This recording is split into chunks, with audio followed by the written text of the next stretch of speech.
Hello, good morning. Hola a todos. Como sigue la contingencia, pues vamos a tener nuevas formas de trabajar. Y en este caso quería presentarles un video muy breve que nos va a servir un poquito a manera de repaso del pasado simple, simple past o past simple como lo maneja el libro. ¿Sale? Bien. La primera parte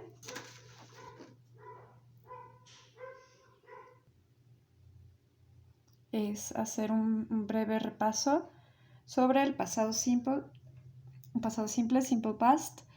Tenemos una oración en este caso, un ejemplo en presente, we dance.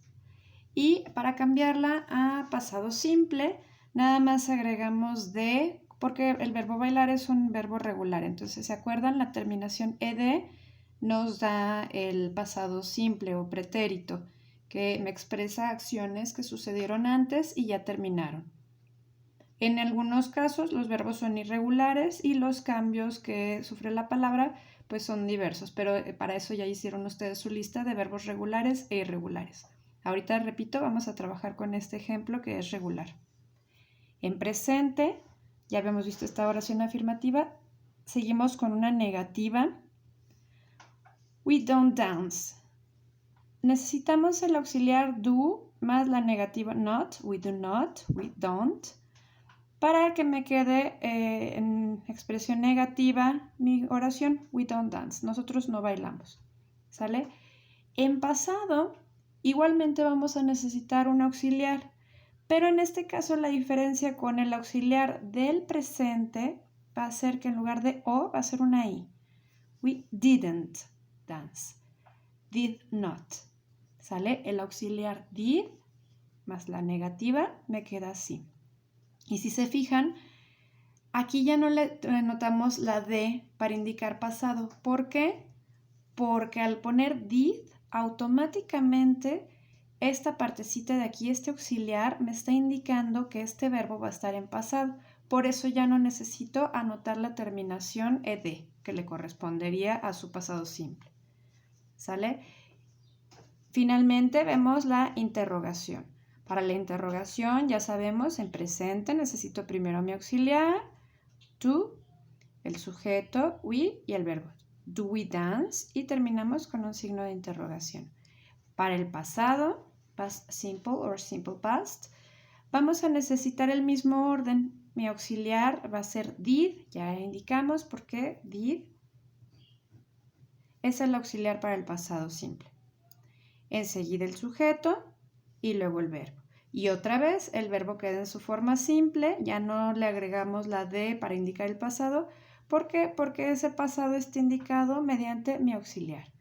Did we dance? ¿Sale? Para hacer la pregunta. Entonces, si se fijan, es muy parecido al presente en cuanto al uso de auxiliares para la forma negativa o interrogativa.